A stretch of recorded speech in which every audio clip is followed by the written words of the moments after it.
Now let's move on with the chapter. The next area that we need to discuss is the discharge of the contract and breach of the contract. Okay.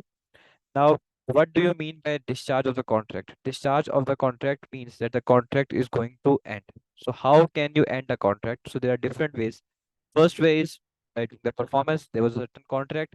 Both parties performed obligations in the contract. The contract is done. It is performed. So, it will be discharged. It will be ended by frustration, where after the contract is made, it becomes impossible to perform. So, you made a contract, but this contract is now not possible to perform. It becomes impossible to perform. Then that contract is discharged by frustration. Okay. By agreement means that both parties decided that we are going to end the contract, so they can do that as well. And the last one is by breach of the contract, where one party breaches the contract, breaches the obligations, rights, he goes against them, he breaches them, then a contract is discharged. Okay. Now, what is meant by breach of the contract? Breach of the contract occurs where one of the parties to the agreement fails to comply either completely or satisfactorily with their obligations under it. So, two parties did a contract. One party was not able to perform the obligations, whether completely or whether satisfactorily under the contract. So that contract will be treated as breached. That party who was not able to perform his side of the contract, perform his side of the obligations, he breached the contract. Now, there are different types of breach: actual breach and anticipatory breach. Now, what is actual breach? Actual breach is where the breach occurs on the due date for performance. You did a contract with a construction company, and the contract was for the construction of your house. Okay. Now, the contract was done, and they said that the house will be ready. In the contract, in the agreement, they mentioned that the house will be ready on 31st June. Now, when the 31st June came, the house was not ready, so they breach the contract. So that is known as actual breach, where the breach occurs on due date for performance. The due date means the day at which the other parties agreed to give the performance under the contract. So when at that date the performance was not done, whether completely or satisfactorily, we will say that there was an actual breach. Then anticipatory breach. Now, actual breach occurs on the performance date, due date for performance. But anticipatory breach occurs where before the due date of performance, a party shows an intention not to perform his or her contractual obligation. It is also referred to as renunciation. Anticipatory breach means where you anticipate that the other party, they are not going to perform the contractual obligations, and the other party also have shown the intention that they will not be able to perform the contract. Okay, they will not be able to perform the contractual obligations. That is known as anticipatory breach, where before due date of performance, you have an idea that the other party is not going to able and the other party is not able to perform the contractual obligations. So anticipatory breach is also known as renunciation. There are also further two types of anticipatory breach: express anticipatory breach and implied anticipatory breach. Express anticipatory breach occurs where one party declares before due date of performance that they have no intention to carry out their contractual obligation. Very simple, that you did a contract with a person, and that person before due date of performance told you that I cannot perform the contract. So that is known as express anticipatory breach. That before due date of performance, you got to know that the contract is not going to be performed, and the other party expressly mentioned you that expressly state you that we are not going to carry out the contractual obligations. So that is known as express anticipatory breach. There is a case of a travel agent and a tour company. In April, Dila Tour employed Hoster to act as a courier on his European tour starting on 1st June. On 11th May, the tour company wrote to that person that they don't require his services. So basically, a travel company did a contract with a travel agent, and they said that the European tour is going to begin on 1st June, and you will be our travel agent. On 11th May, like 1.5 months before, when the agreement was going, when he have to travel with them in European tour, the tour company write down that we no longer require your services. So it means that uh, they have reached the contract. Yeah, travel company, they employed a travel agent, so they did a contract with him, right? And before the due date of performance, they breached the contract. Okay. Now, this person, travel agent Hosser, he started proceeding on 22nd May. The defendant claimed there would be no cause of action until 1st June. The court said that the claimant were entitled to start the action as soon as anticipatory breach occurs. Okay, so basically, the purpose of anticipatory breach is that you are going to know that the other person is will not be able to do the contractual obligations. So instead of waiting for that due date of performance, you can start the proceedings earlier. If you will start the proceedings earlier, you can get compensation earlier. So that is the implication of the anticipatory breach. So in this case, he was entitled to sue them, or he was entitled to start proceedings against them, actions against them, as soon as they communicated that they have no intention to carry out their contractual obligations, but as soon as they did express anticipatory breach. Other is implied anticipatory breach, where the other party is not expressly mentioning you or telling you that we have no intentions to perform the contractual obligations, but they make some action, they do something which indicates that they cannot do the contract. They do some action which indicates that they will not be able to perform the contract. Okay, for example, the case here, the defendant had agreed to hire a ship to the claimant, but before the hire period was to commence, he actually sold ship to someone else. So let's say there was a person A and person B. A had a contract with B, and B said that I will give my ship to you on hire. Okay, basically I will give my ship to you on rent. Okay, now what happened was, and I will give, let's say I will give you the ship on 1st May. Okay, so this was a contract between a person A and B. B said that I will give you my ship on rent starting from the 1st May. Now before 1st May, B sold the ship to someone else. Or 1st May, B, who was the owner of the ship, he sold ship to someone else. Now A knows that that the contract will not, he will not able to perform the contract. Because he has taken an action, he has sold the ship. So how will he perform the contract, right? So this is known as implied anticipatory breach. Now B has not expressly stated to the A that I am not going to perform the contractual obligation, but he took an action which indicates, or which is indicating that the contractual obligation is impossible to perform. So that is known as implied anticipatory breach. And in this case as well, A can uh, bring proceedings against B at earlier date. Okay, what are the effect of anticipatory breach? Anticipatory breach does not automatically bring the contract to end. The innocent party has two options. So if there's an anticipatory breach, whether there is express, whether there is implied, the innocent party, they will have two options. The first option is treat the contract as discharged, treat the contract as cancelled, terminated, and start the proceedings or start the action for the damages against the other party. Okay, without waiting for the actual date of performance. One option is this. Second option is that the innocent party can treat the contract as valid, do their side of work, do what they have agreed on the contract, and when the actual date will come, or basically they can sue the other party for the payment. Okay, so there are two options. First option is treat the contract as a cancel and bring the proceedings against the other party without waiting for the actual date of performance. Or the second option is that treat the contract valid and do your side of work and then sue them for the payment. Okay, like for the second option, there's a case. McGregor contracted with the claimants to have advertisement placed on a litter pins, which was supplied to local authorities. So there was a contract between McGregor and the White and Carter consuls. The contract was that advertisement would be placed on the litter pins. Okay, so there will be advertisements that will be printed on the litter pins, and those will be supplied to the local authorities. The defendant wrote the claimants asking them to cancel the contract. The claimant refused to cancel and produced and displayed the advertisement as required under the contract. Then they claimed payment. Okay, so it's very simple that let's say Mr. A and Mr. B have a contract. Mr. A said to Mr. B that I want you to advertise on the litter bins. Okay, and those litter bins will be supplied to the local authorities. So that was a contract that A contracted with the B, and the contract was that he will do the advertisements on the litter pins.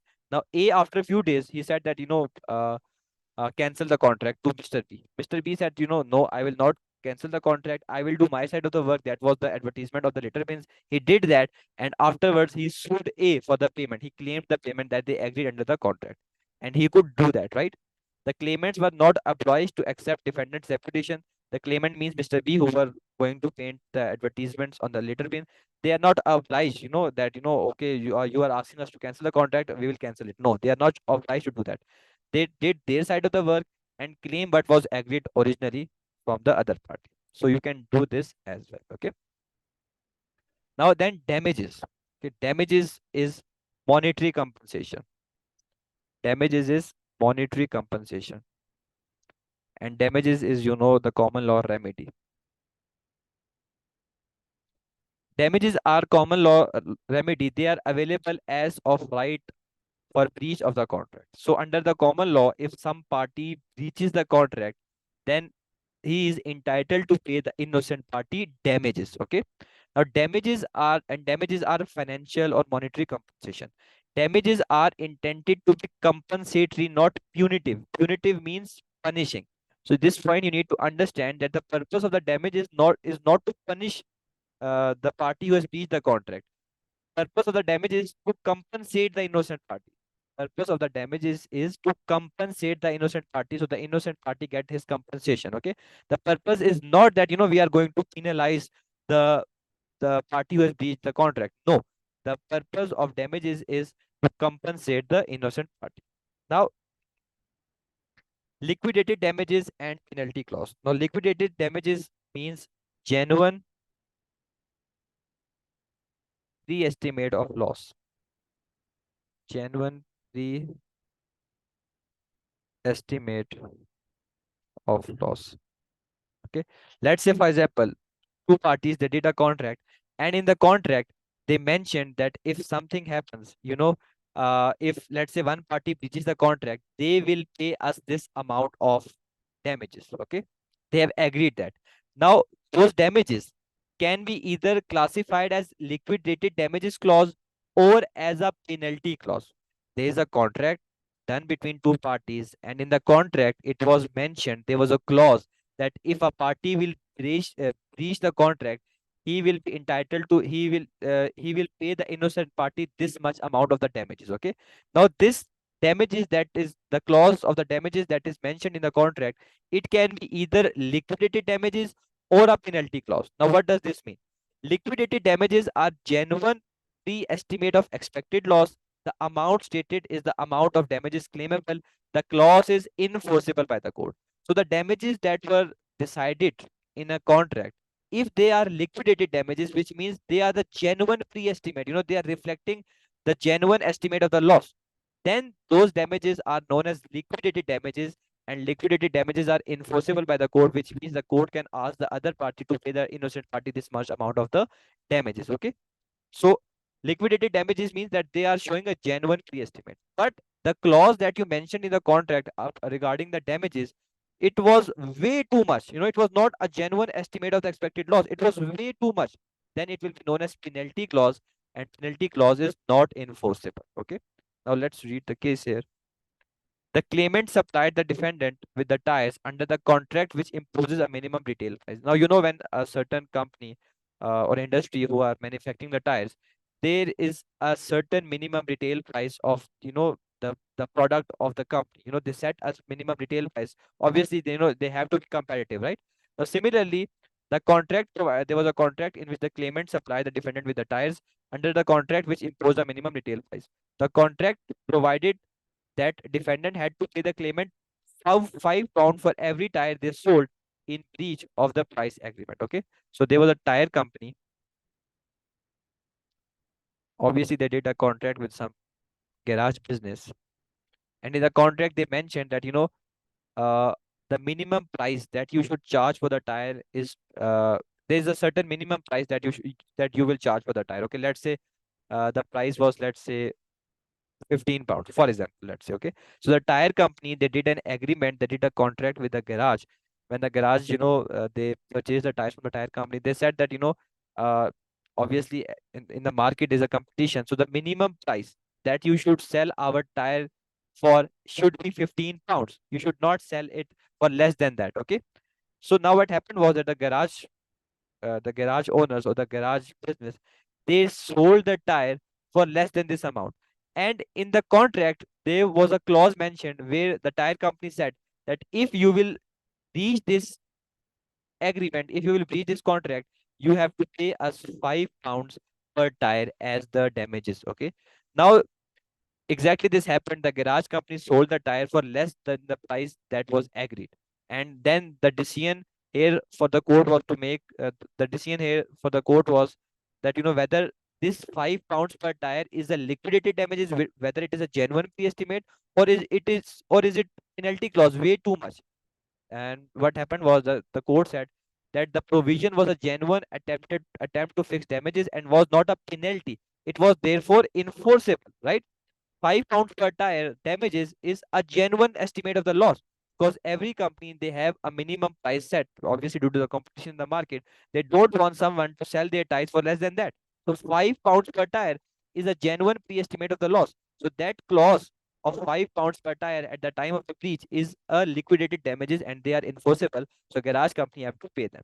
Let's say, for example, in this question, in the agreement it was mentioned that if you will sell the price for if you will sell the tires for less than £15, you will pay us £30 per tire as damages for your breach of the contract.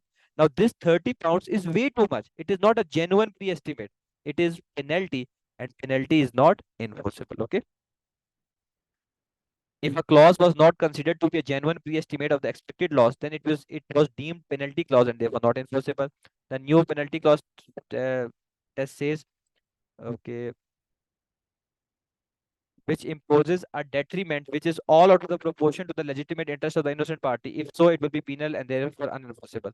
The new penalty clause test says that if the clause that is mentioned in the contract, uh, the the damages, the amount of the damages that is mentioned in the contract is way out of the proportion of to the legitimate interest of the innocent party, then that clause will be penal. Like for example, if due to the breach of the contract, the innocent party is getting loss for, let's say, £10, and they have mentioned in the contract that if you will breach the contract, you will pay us £1,000.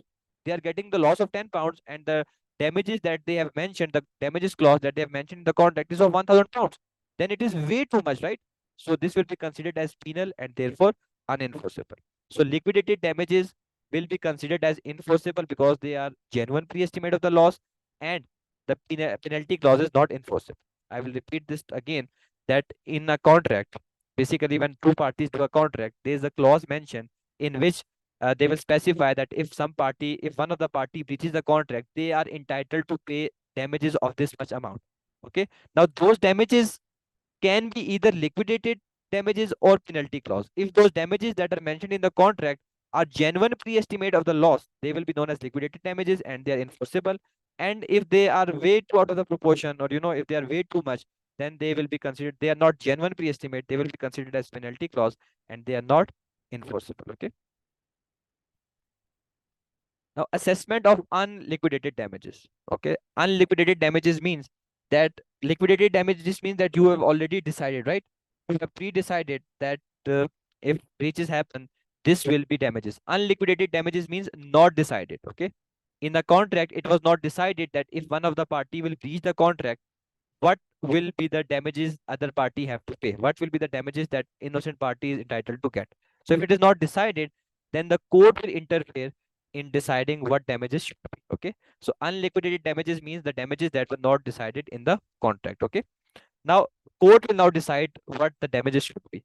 There are two factors to consider in determining the amount of unliquidated damages. Now when the court will make the decision, they will consider two factors.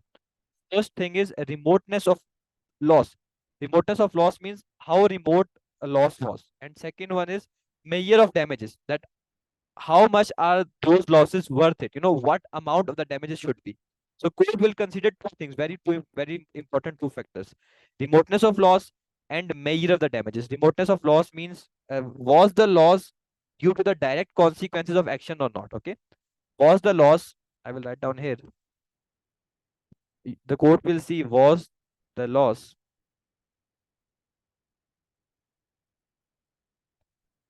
due to direct consequence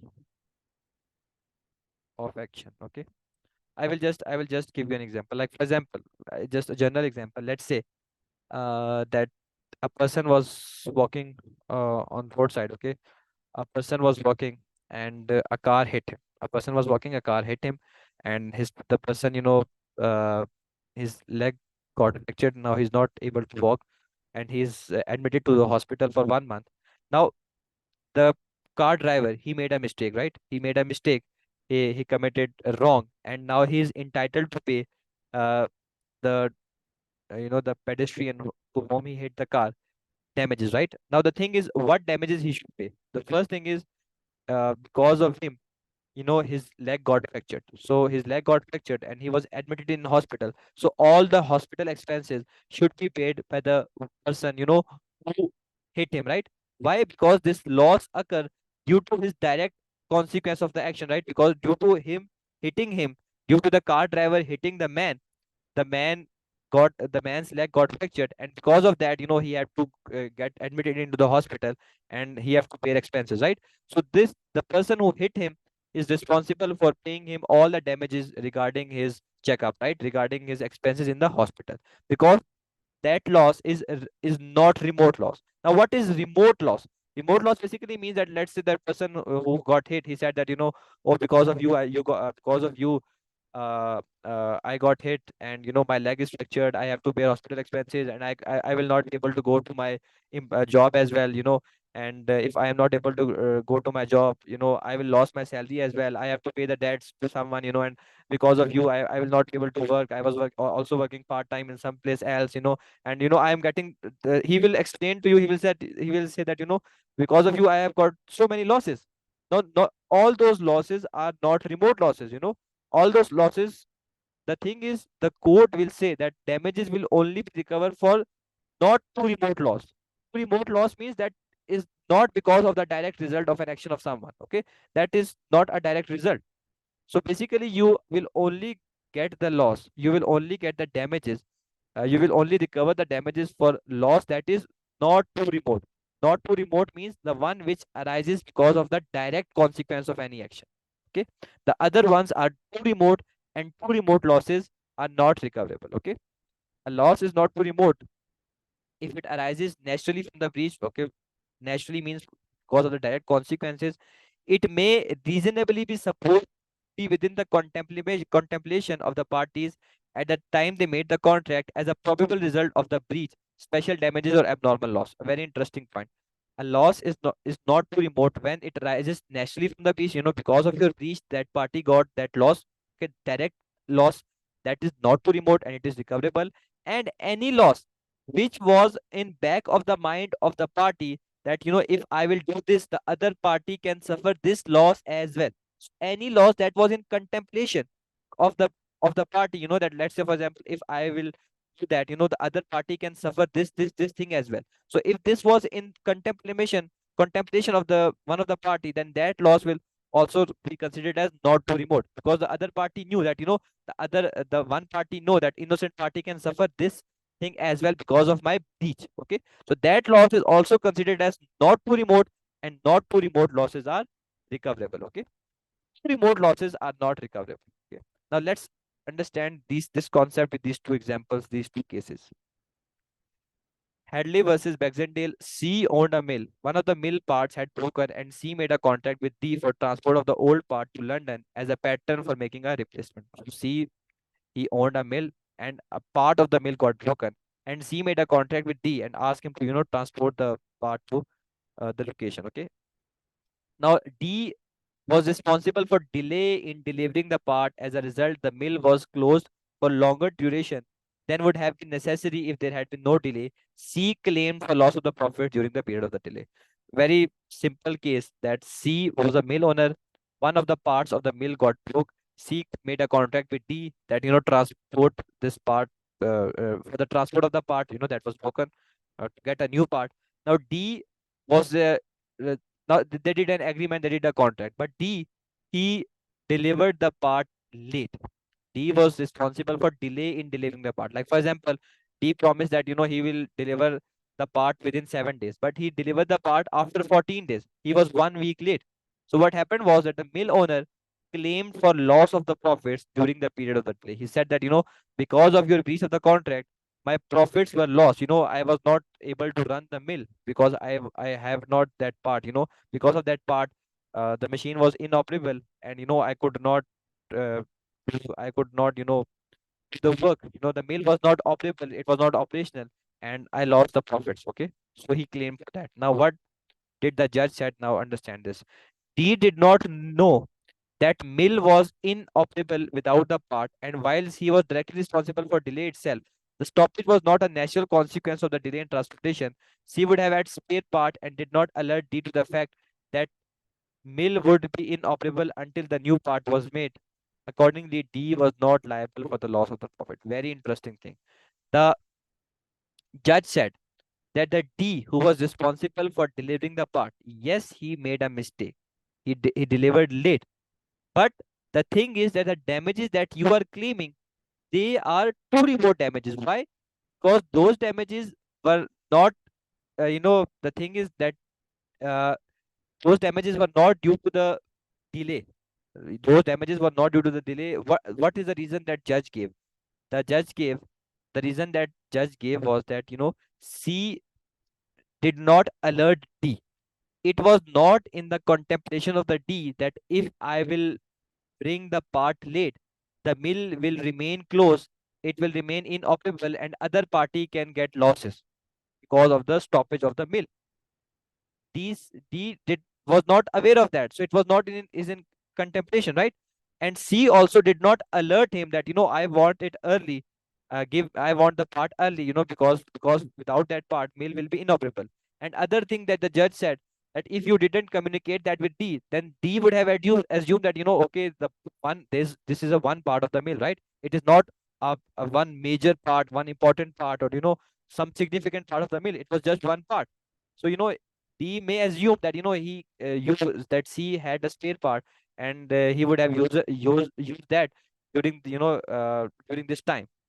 So that is why the judge said that D was not liable for the loss of the profit, because the loss that you are claiming, it is remote loss. Okay, so this is how you need to understand the thing. The reason is that it was not in the contemplation of the D at the time of the contract, that if I will deliver the part late, the other party can suffer this loss as well, loss of the profit during the period of delay. Plus, C also did not make communication clear to D that we want this part on time, because without this part, the mill is inoperable, right? He did not communicate that. He did not alert that. So D would have assumed that it's just a part of the mill. It's not just any major part. So he would have assumed that the mill owner had got some spare parts. He would have used that during that transportation period.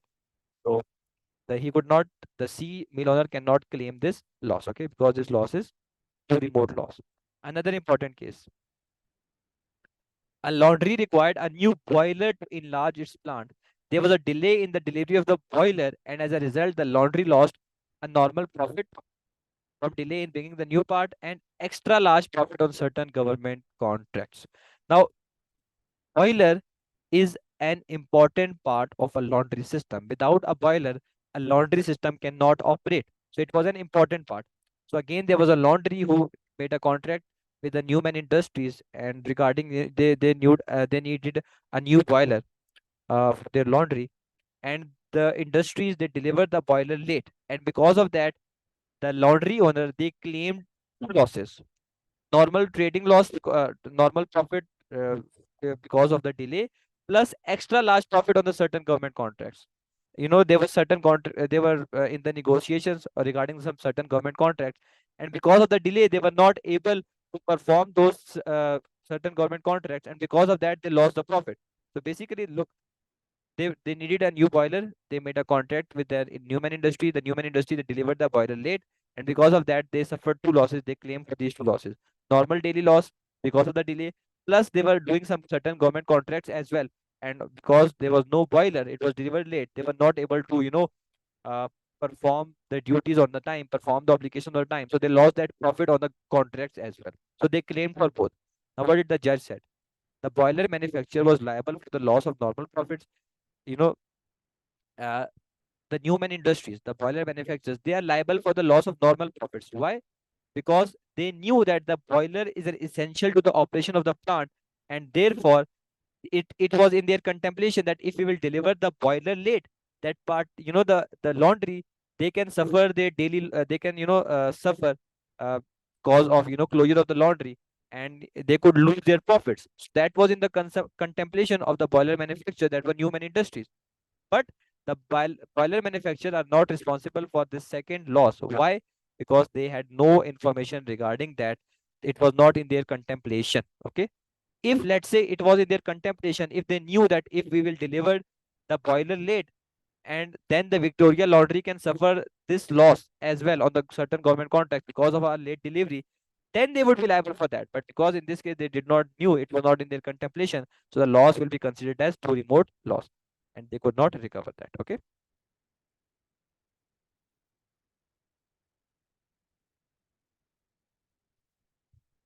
Damages cannot usually be recovered for loss of enjoyment unless the contract is one designed to give enjoyment. In this case, it was a holiday. So basically, uh, you cannot claim the damages for the loss of enjoyment. Like you cannot say that, oh, I haven't enjoyed that, so give me the damages. You cannot do that. Normally, the damages are not recovered for loss of enjoyment. But if the contract is one designed to give enjoyment, in that case, you can recover the damages. Now, what does this mean? Basically, if someone says that, I haven't not enjoyed because of you, so you have breached the contract, give me the damages, then the estimate of the damages, it is difficult to estimate, uh, to measure those damages, their amount, it is difficult. So the generally damages cannot be recovered for loss of enjoyment. But if the contract is the one that purpose of the contract is to give an enjoyment, then damages are recoverable. Now there's a case here, Jarvis versus Swan Tour. So Jarvis booked a Christmas holiday with the Swan Tour company, and he paid £70 for that. So he booked a Christmas holiday, and he basically paid them £70. Okay. Now what happened was that the facilities and accommodation of this tour company was not up to mark. It was not up to mark. So Jarvis put up the claim on the Swan Tours company that, I paid them £70 uh, for my holiday, for my Christmas holiday, and their facilities and their accommodation was not up to mark. So I paid them for enjoyment, and I didn't get an enjoyment. So they have to pay me the compensation. So he sued the tour company, and he got the recovery. He got half of his amount back. Okay. Why? Because this contract purpose was to give enjoyment, and when the court will find out that, that he's right, the facilities and accommodation were not up to mark. So the Swans Tour company, they were liable to pay him the damages. So they pay him the compensation by giving him half of the amount back. Okay. So generally, the damages is not recoverable for the loss of enjoyment. But if the contract is designed to give an enjoyment, in that case, the damages are recoverable. Okay. Now, measure of the damages. How will you measure the damages? So there are different ways in which the damages are measured. Okay. The purpose of the damages is to bring the person, innocent party, into that position. That would have been if the contract was properly performed. Okay. That is the basically purpose of the measure of the damages. Okay. Now there are different ways to measure the damages. There are different ways that you can use. Now let's talk about them. Let's understand them one by one. For the building contracts, there are two ways. If the contract is regarding the building construction, there are two ways to estimate the damages. Okay. The first one is the damages could be difference in value between the building as it has been completed and the value if it had been properly completed. Okay. For example, let's say you made a contract with a contractor, the construction company, to build a house. They built a house, but it was not up to the mark. They built a house, it was not properly formed, it was not properly constructed. So it means they breached the contract, right? The construction company, they breached the contract. Now how will you measure the damages? The damages can be difference in value between the building as it has been completed and its value if it had been properly completed. Like for example, uh, you let's say for example, you made a contract with the construction company to build a house, and they only build 70% of the house. Okay. And they only build 70% of the house. They On the due date of the performance. Okay. On the due date of performance, they were only able to build 70% of the house. They couldn't complete the contract. Okay. Now how the damages will be measured? Difference in value between the building as it has been completed. Like say for example, the 70% that is completed, the market value of this is, let's say, $2,000. Okay. And if this house was properly completed, let's say its market value would have been $3,000. So the difference of 1000, it will be the damages that innocent party will get. Same in the case of the buildings. Okay, you will see that if that building would have been properly completed, what was its market value, and under current condition, what is its market value? So the difference will be the damages, and innocent party are entitled to get those damages. Okay. Second one, the cost of rebuilding so that it meets the required specification. Let's say, for example, you did a contract, and in the contract you made an agreement. In the contract you mentioned that I want, let's say, 4 bedrooms. I want 4 bedrooms. Okay. Now the construction company, they only built 3 bedrooms. They only built 3 bedrooms. Okay. So now it means they breached the contract. They did build a house, they did build a building, but they breached the contract because they didn't, fulfill the obligations of building 4 houses. So you can take cost of rebuilding as a damages from them. You can say to them that, you build 4 rooms. I have to rebuild that. I have to, obviously break some walls, and I have to build another room. And for that, let's say my cost will be $700. So you can claim that cost, and you can get that cost as your damages. Okay, cost of rebuilding. Okay.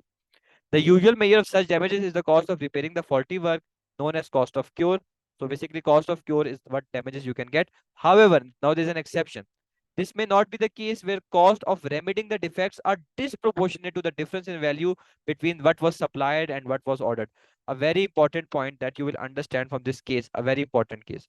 Now, if the cost of cure is way too much, if the cost of cure is way too much, okay, then in that case, the court will see whether the work done by the party is giving the same value as, what it would have been if the contract was properly performed. So this is what court will consider. Now let's understand this with an example. The parties had entered into the contract for the construction of the swimming pool. The contract was stated that the pool was to be 7 foot 6 inches deep at one end. So there was a contract done between a construction company and a person for the construction of the swimming pool. And in the contract, it was mentioned the swimming pool uh, depth will be 7 foot 6 inches. Okay. Now, actually, the depth was 6 foot 7 inches. So the contract was that, it should be 7 foot 6 inches deep, but actually it was 6 feet 9 inches. The total contract price was around 18,000 pounds. The price of the contract was 18,000 pounds, and fixing cost of rebuilding, it was 21,000 pounds. Now, here the cost of cure is way too much disproportionate, right? Because if you have to rebuild the swimming pool, the price of building a 7 foot 6 inches swimming pool was 18,000 pounds. So let's say the construction company, they breached the contract, but now if they have to cure it, they have to incur 21,000 pounds, which is, way too much disproportionate. So in this case, the judge will see whether the work done by the construction company is providing the similar value to what it would have been provided if the contract was properly performed. Okay. Now, what did the court said? Now, listen clearly. The House of Lords basically means this was court was taken to, I think, Court of Appeal or maybe Supreme Court. The House of Lords considered that the cost of reinstatement would have been out of all proportion to the benefit gained. The difference in value only should be awarded. This was £0, as the pool constructed was just as suitable for swimming and diving as one built to the original specification. However, the House of Lords did uphold the lower court's award for £2,500 for loss of amnesty enjoyment, although they commented that the amount was on high side. A very interesting thing. The judge said that yes, construction company made a mistake. They made a mistake. They built a swimming pool uh, of 6 foot 9 inches. They should have built for 7 foot 6 inches, right? So basically, 9 inches it was smaller, right, in depth. But the judge said that the swimming pool of 6 foot 9 inches is serving the same purpose as the swimming pool of 7 foot 6 inches would have. Anyone can swim there. It is suitable for swimming as the 7 foot 6 inches would have been. So the value provided in both cases is same. Yes, mistake is made, but the value provided in both cases is same. So that is why, you know, according to the judge said that uh, £0 should be awarded. £0 should be awarded. Why? Because the benefit or the value or is provided is the same, even with the mistake. But the lower court had said a £2,500 award to the innocent party So, he uphold that about that, okay, you can pay that 2,500 pound as a damages, but according to me, the benefit is same, but they did uphold the lower court's award, okay. They did comment that the amount was on high side. So the point you need to understand is that because of the faulty work, or let's say because of the not performing the work according to the contractual obligations, the value or the benefit of, if that contract was properly performed and without proper performance is same, then in that case the cost of cure will not be considered. Why? Because it will be way too much higher, like it was it like in this case it was, okay. So let's say if the swimming pool built was 5 foot 9 inches, then there's a problem, because the depth is way too less, right, to be considered as a good swimming pool for every person, right? Because 5 foot 9 inches is way too less, but 6 foot 9 inches, only 9 inches difference, it serves the same purpose, it is serving the same purpose. So at the end, only 2,500 pound was awarded to the innocent party. Reliance damages. Now another way is reliance damages. Now what is reliance damages or reliance interest? Enable the claimant to recover compensation for the expenses incurred in performing his or her part of contract for its breach. Where applicable, they are given in the place of damages for the loss of bargain. The claimant cannot receive both.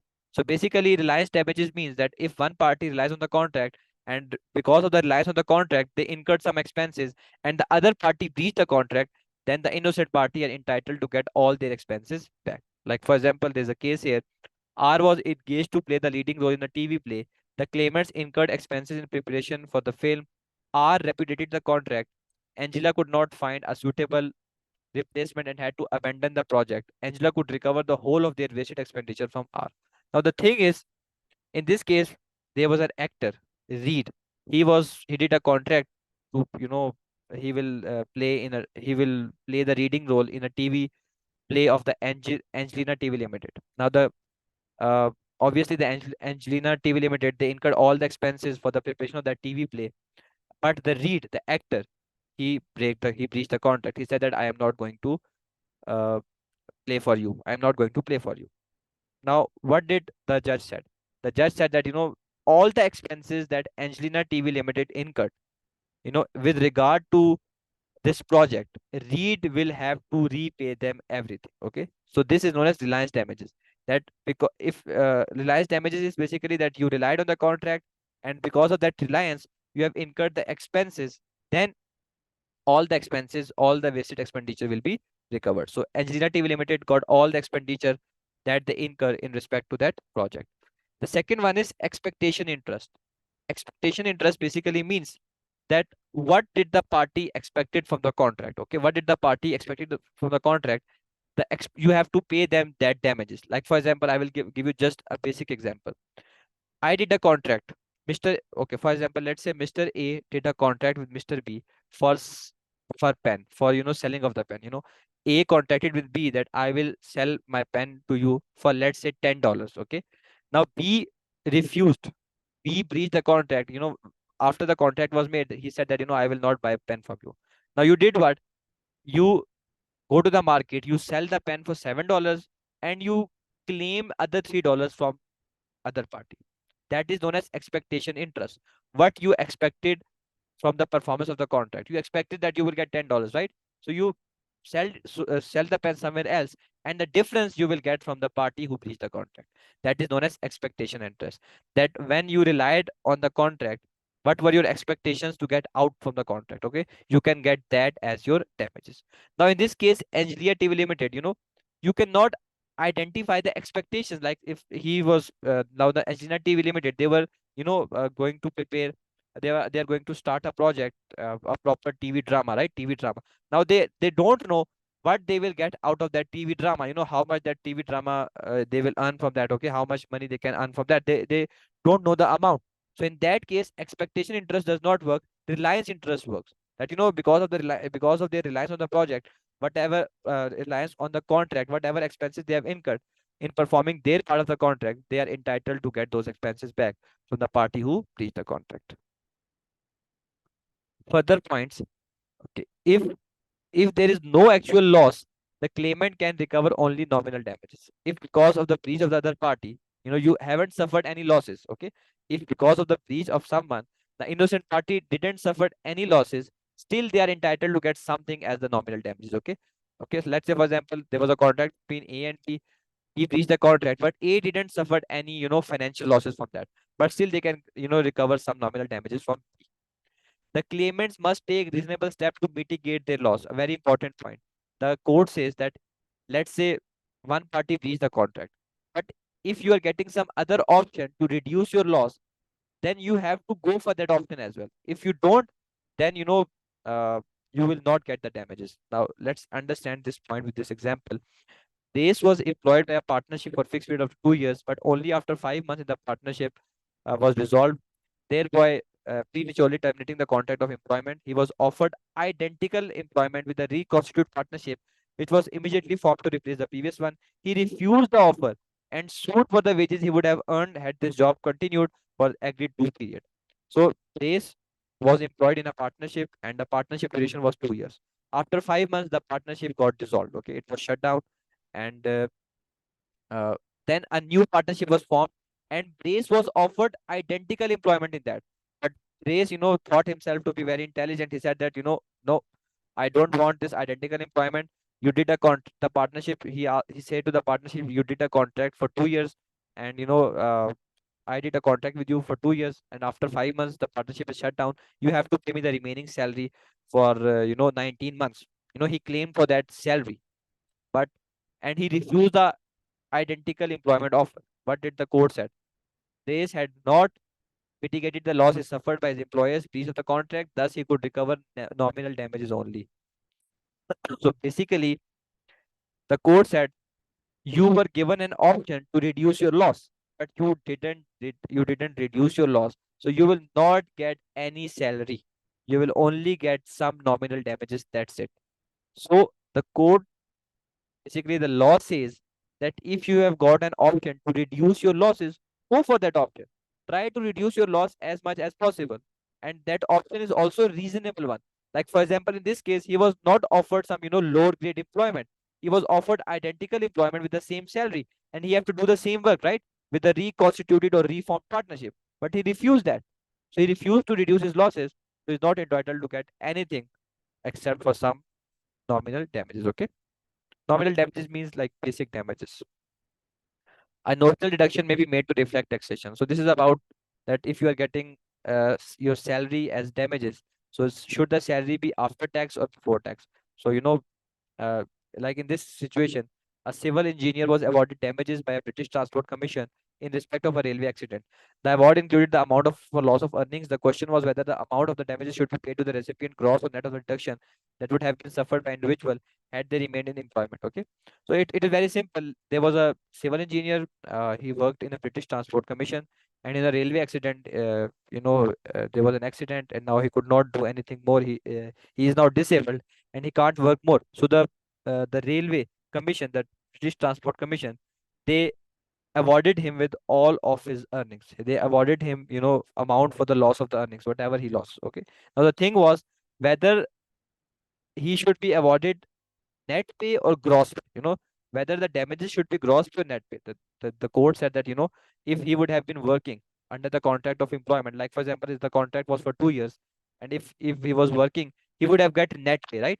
So similarly, the damages that he's getting, he should get net salary, not gross salary. Difficulty in evaluating losses does not prevent their recovery. In Chapin versus Hicks, an amount was awarded representing the loss of opportunity to audition for a theater role, even though there was no guarantee of the claimant being awarded the role. Very important point. Another important point. Difficulty in evaluating losses does not prevent their recovery. If you are if it is difficult to evaluate the loss, then it does not mean that the innocent party will not get anything. Okay. Now there's a very important case here, a very important case, Chaplin versus Hick. So basically, Hick invited Chaplin. Hick invited Chaplin to a beauty contest. Okay. So there was a beauty contest that was arranged by Hick. And under that beauty contest, there were different models from different cities. Like for example, city A, city B, city C, city D. Okay. And all of those models who won from their individual cities, they were given the chance to be in finals. Okay, and Hick was responsible for arranging this event. So there was a beauty contest, and Hick invited a lady. Her name was Chaplin to enter that contest. Okay, now she was finalist from her group. Okay, so let's say for example there were four groups. Now Hick invited Chaplin, and Chaplin was finalist from one of the group. Okay, she was the finalist of group A, but what happened was that, when she entered a beauty contest and when she got back home, she was not aware. This case is in the 1911. She did not get any letter that she is now the finalist from her group, and she is now entitled to go to the final performance. The final stage. Okay, from group stage to final stage. Now what happened was the letter inviting her to the next stage or the final stage came late to her, and because of that she could not attend the finals, and she sued Hick that, because of you, I lost an opportunity. Okay, I lost an opportunity. Okay, now the thing is, in this case, if let's say Chaplin went into the finals, there was no guarantee that she would have won that, right?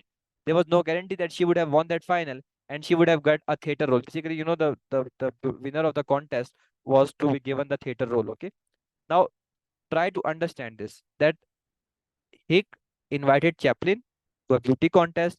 From her group, Chaplin won. Every finalist, let's say two people from each group, they go on to the next stage. That was the final stage. Now Chaplin was also, she was finalist from her group, and she was to attend the final stage, but she received the letter late, and she was not able to go to the finals. And because of that, she missed an opportunity to get to won that competition and to get that theater role. Okay, so she sued Hick. Now, in that case, when she sued Hick, Hick said that, I will only pay the nominal damages. But Chaplin recovered a big amount of damages from Hick. Why? Because if she would have attended the finals, she could have won the finals and get the theater role, right? But because of the mistake of the Hick, she was not able to attend the finals and she lost an opportunity. So Hick is entitled to pay him a good amount of damages, okay, to compensate him.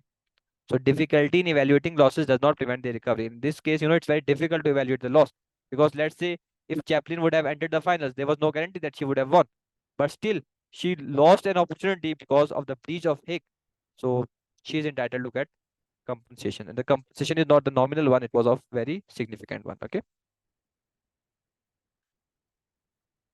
Other common law remedies are action for price. In the common law remedies, are compensation, basically monetary compensation, in which you are getting financial compensation. Action for price. Action for price basically is very simple. Claim for the agreed price should be made. Okay. Let's say, for example, you transferred the goods to someone. Uh, the sale was on credit, and the other party is not paying you. So just put an action against him for the price that, I have transferred you the goods. Pay me the amount. Okay. Simple. If the contract is for the sale of the goods, the action may only be brought if the property has passed to the buyers, unless the price has been agreed to be payable at specific date. So let's say I sold the goods to other party, and when I transfer the goods, the other party is not paying me, then I can bring an action for price. Or let's say, if there was some the other party said that, I will pay at, let's say, after 15 days, so I have to wait till 15 days, and then if the other party is not paying, then I will bring the claim for action for price. The second one is quantum merit. Quantum merit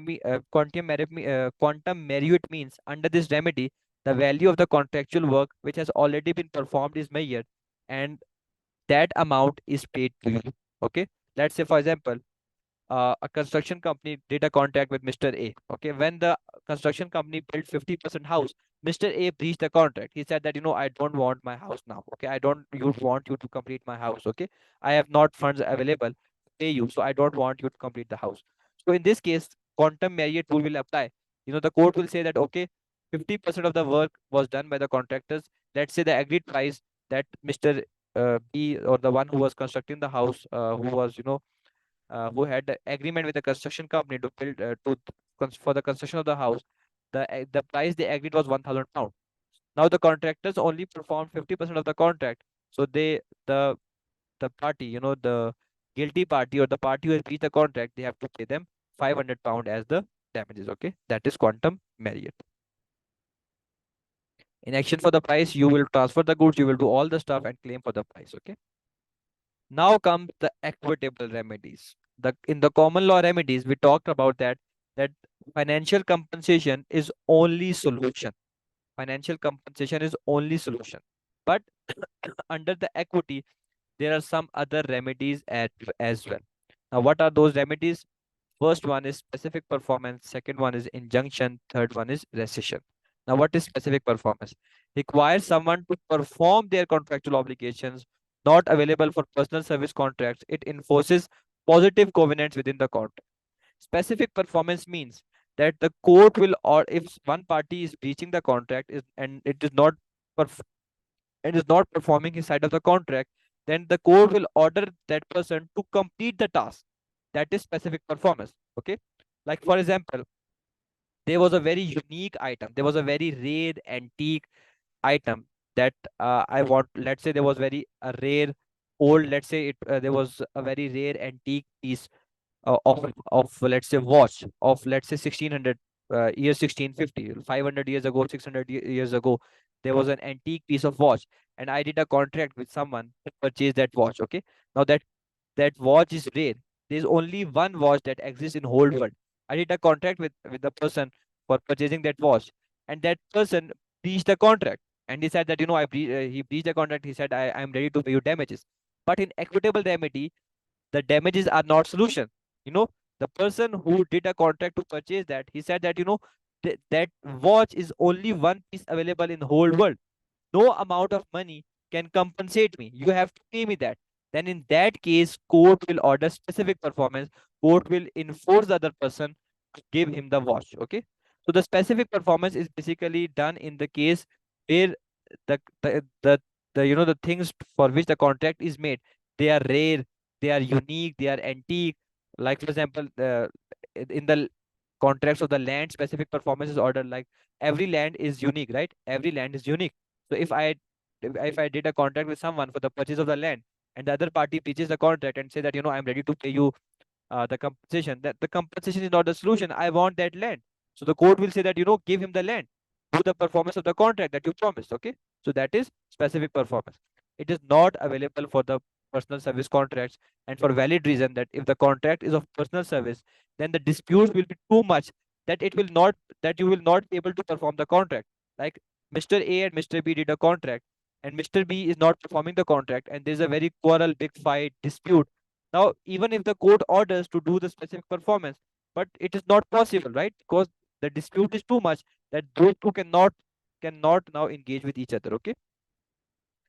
Injunction means court is ordering someone to preventing someone to do something. Okay. It is like a stay order. Injunction is like a stay order. Okay. For example, you are living in your home, and just at your neighborhood a new school is open, and because of that school, the students, they are coming in the school, and they are making noises, and you are getting disturbed. Now it is not allowed to build a commercial property to build a house in a residential area, right? Now you go to the school owners and you say that why have you built house here? I am getting disturbed with the movement here. So they will say, okay, okay, we are sorry, just take this amount as a compensation, and let us carry on our task. Compensation in this case is not a solution, right? Compensation is not a solution. So the court will order the school stop doing the schooling activity in residential area. That is injunction, preventing someone to do something. Okay. Preventing someone to do something. Like in, for example, if let's say in the employment chapter we will talk about that if someone is an employee of the company, it is his duty to not disclose the confidential information of the company even after he has left the company. You know, by law, he is required not to disclose any confidential information of the company even when he has left the company. So let's say if the person, let's say there is a company who is responsible for manufacturing hearing aids for people who cannot hear, hearing machines, hearing devices for those people who cannot hear. Two employees were working in a certain company, and you know they leaked the confidential information of that company to some other company after leaving the company. Then the court will order injunction in that case. Court will prevent next company that you cannot use the the same model, you cannot use the same style of the hearing aids that the previous company is using. Why? Because those employees have breached the duty. They have breached the duty to maintain to keep the confidential information. So the court will order the other company, the next company, not to manufacture the similar kind of hearing machines or hearing aids. Okay, so court is preventing someone that not do this thing. Okay, and the last one is rescission. Rescission is basically restoring the parties to their exact pre-contractual positions. Okay, that, let's say the contract is done, and the one party says that, I don't want the compensation for the contract. Just rescind the contract. Just rescind the contract. So rescission basically means reverse the contract. I let's say I sold my goods to someone for $500. Okay. Now, let's say I want my goods back. So I will, recession means reversing the contract. I get my good back. I will pay £500 back to the other party. That is recession, which means reversing the contract. Okay. And recession is only done if it is possible. Okay. Recession is only done if it is possible. Okay. But in some case, recession is not possible. Why? Because third party acquires right under contract. If any third parties have acquired the right under the contract, then in that case, it will be very difficult to rescind, to reverse the contract. Okay. Let's say, for example, there was a student who contacted institute, who did a contract with an institute, who agreed with an institute that, I want a private tuition. I want a private tuition from your tutor. So the institute did an agreement with the student. Student sent, the fees to the institute, and then institute further contacted a teacher and asked that teacher to, to go to that certain place and teach the student. Okay. Now that teacher has also acquired the right under the contract. Now in that case, the student cannot, ask, that, give me my money back, or resend the contract, restore me to the exact pre-contractual position. Why? Because a third party have got under the contract, and in that case, rescinding the contract will not be possible. Okay. So these are equitable remedies in which the monetary compensation is not involved. Okay. Equitable remedies are only available at the discretion of the court. Discretion means on the judgment of the court. It is for the court to decide whether the equitable remedies should be granted or not. They are not granted. They are not granted in this situation. If damages are adequate remedy, if damages are sufficient compensation, if the damages are sufficient solution, remedy means solution. If they are sufficient recovery method damages, then we will not go to the equitable remedy. You will be awarded damages. The claimant has acted unfairly. We talked about that in the first chapter as well, that equity is only granted if the petitioner himself has acted fairly. So if the petitioner has acted unfairly, then the equity won't be granted. Okay. The order would cause undue hardship. If the court will order any equitable remedy, and because of that, it will be very hard. There will be very excessive difficulty. Excessive difficulty. If it is very difficult, it is very difficult to get equitable remedy, there will be very undue hardship, then the court will say that, you will not be granted equity, then you will get damages. The order would require constant supervision of the court.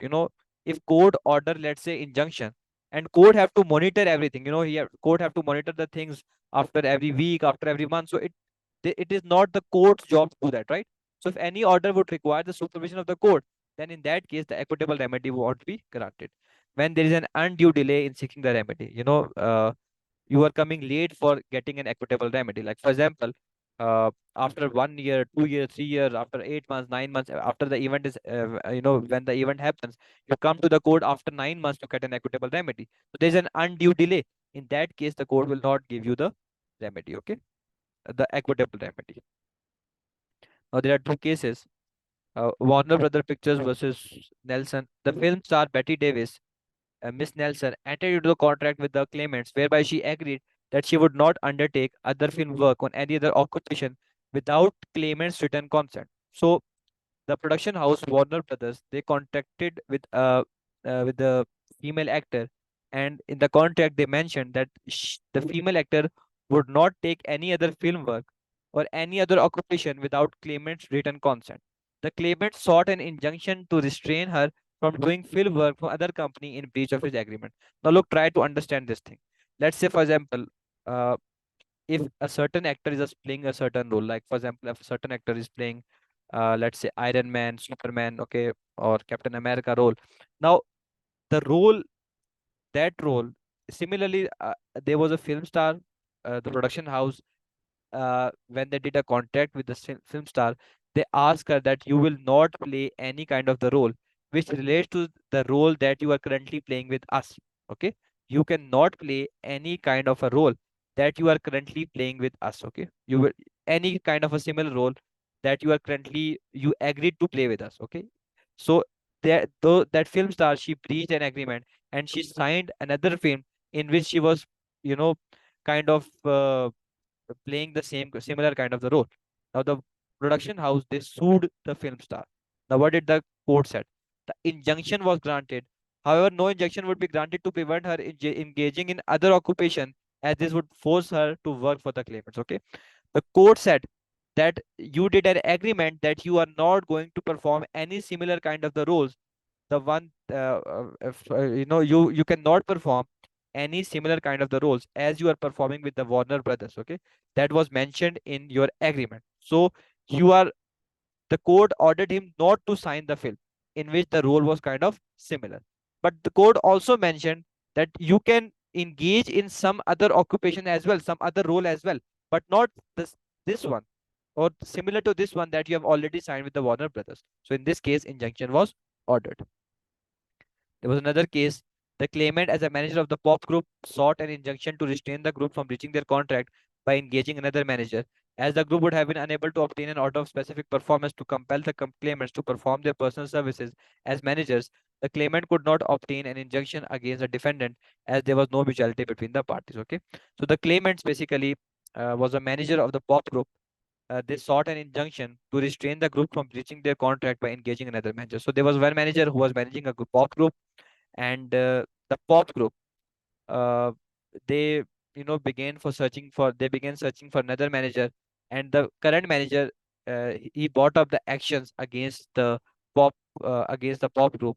You know, he sought an injunction means, you know, he asked the court to prevent them prevent them from engaging with another manager, hiring another manager. Okay, but in that case, because the contract was of personal service, the manager is providing the personal service to the pop group, and pop group, if they are not happy with the manager, you know, then they will obviously look for another manager. So the court cannot grant injunction in this case. Why? Because there is no mutuality between the parties. The manager, the current manager, and the pop group, they are under fight. So, you know, it is difficult for them to move on, right? So in that case, it is better that they both leave. So court will not grant any specific performance or any injunction. Okay, so that is